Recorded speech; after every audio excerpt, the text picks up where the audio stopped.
think that we saw about every defense we could possibly see, and I wouldn't say that it was toward the end of the season. I mean, you play each other twice in the league, and the first time we saw K-State, for example, and Iowa State both, they manned Brooke. So I wouldn't say that anything Iowa State did to us the second time when we lost was any different. We just didn't play as good, and they played better. So sometimes you have to give credit to opponents when they play better than you do. And as I think our players have talked about, we've tried to use this week that we've had off to sort of re-energize our batteries a little bit. I think that down the stretch, we just didn't play as good a basketball for a few reasons, and they would all be deemed as excuses because that's what they are. I mean, we just didn't play as good a basketball, period. And it wasn't really anything that we saw different. I actually think we did some better things against some of the junk that we saw late in the year as opposed to when we saw it the first time. Some of the games that the ball just didn't go in, some things didn't happen for us that happened at other times in the year. Jim? Yes. Jim Fortuna with the Associated Press. How do you feel like this team has responded to that re-energizing period? Do you think this team's ready now for the NCAA tournament after the late season? I think they've been good. Yeah. It was hard to get a few of them to sort of get out of just the disappointment because we have good kids and we have kids that really want to do well and expect a lot out of themselves and expect a lot out of our team, including their coach. And so there was this first moment of a few days of disappointment and probably being mad. A lot of things combined, a lot of emotions that we needed to sort of work through. And we worked through those, and I think the period of time was long enough to get through those and get through the mad and get through the part that we needed to get back to we're excited to be in the tournament. And it's a new season and to get re-energized. So it was probably just enough time. I'm not sure a couple of days would have been good, so we were fortunate in some ways that we had enough time to kind of sink a little bit and then come back up. Chris in the back. Chris Tavares, KXAN News. You mentioned all the positives that come with the big gap between the end of the conference tournament and the start of this tournament. Any negatives that come with that? Do you lose the rhythm of the season, anything like that you have to overcome? No, I really can't think of any negatives at all. It was just one of those periods of time. I mean, last year I would have worried that we were kind of on an upswing. I think anytime you can give, in particular, I say this because of the grind of the Big 12, I think anytime that you can let them breathe a little bit is probably a good thing. And I mean, it all boils down to the fact that it is a one-game season at this point, and do teams really want to keep playing? And sometimes that's what some of this boils down to when you get into tournament play. Are you ready for this to be over? Are you tired of the grind of it? Or do you have a little bit more left in you? And I think our team definitely has that. To speak to the break, I think that what it was probably good for was the young kids that it's been a long season for. Rick, go ahead. Rick Cantu, the Austin American Statesman. Karen, I know you're modest by nature, but how much does it mean to you to be in the Final Four for the Coach of the Year honors? I think anytime that you're recognized as a player or a coach, that it's a reflection of everyone that's involved in what you're trying to get accomplished. So I would say that I'm proud just from the standpoint that it's a reflection on our players and our staff. I mean, everybody does a great job every day, and it's a privilege to be acknowledged. It's humbling to be acknowledged, for sure. Go ahead, Rick. Brianna and Kelsey were talking about how the program's in a better state now than it was when they were freshmen, and before they were freshmen, that was the 1 year you didn't go. How proud of you of their efforts to help lead this team back into an elite program?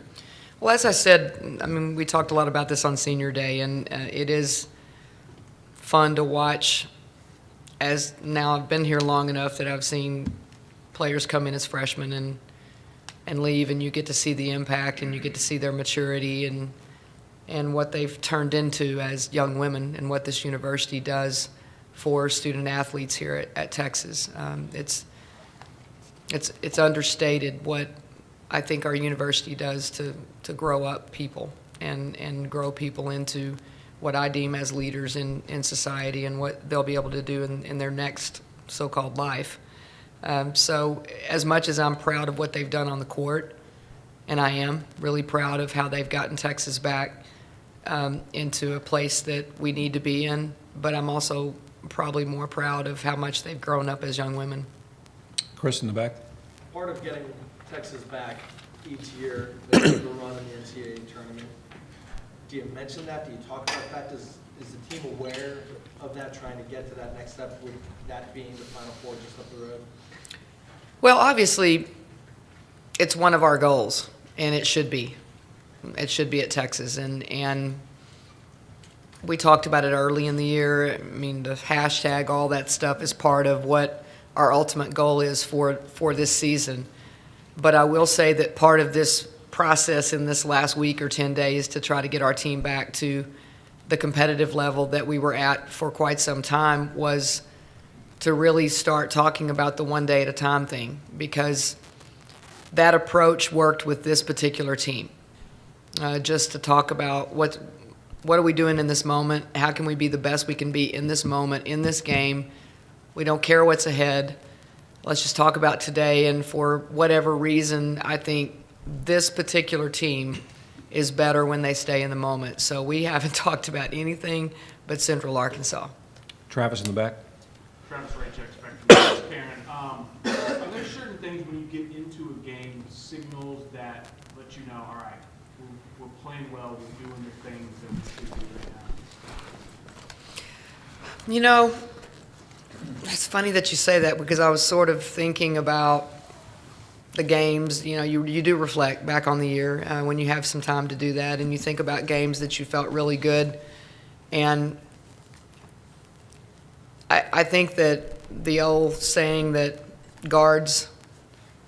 most teams go as their guards go, I would probably say that I feel strongly about that with this particular team. And it's not necessarily whether Brooke is making shots or Ariel is making shots or LaShawn's making plays. It's how our guards play.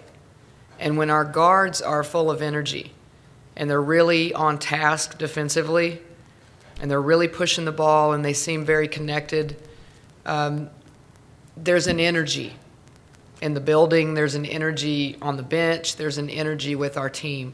And sometimes guards don't have it, and sometimes players don't have it, and sometimes coaches don't have it.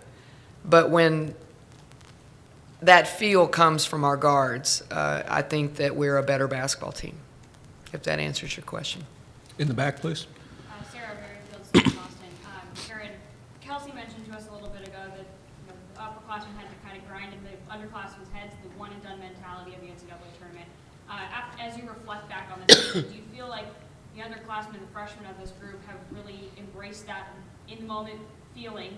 And going into this, how do you feel they're going to perform under the NCAA pressure of one and done? Well, you never know what freshmen are going to do. They're a question mark a day most of the time, but I will say that if I based it on, which I usually do, base everything on what our preparation looks like, then I would say that they have sort of taken another step of maturity. And that's really important. They're talented players. Our young players are very talented, and I would include the sophomores in that because they just didn't get enough minutes last year to really understand all of this. But I do think that the last few days I've seen them kind of they seem like they're, I don't want to say re-energized all the time because that's not necessarily, they just seem refocused. It's a better word. They lost their focus a little bit, maybe from fatigue of the season, overwhelmed by whatever. Sometimes just being a freshman is overwhelming for most of them. But I do think that they seem refocused right now. Mark, go ahead.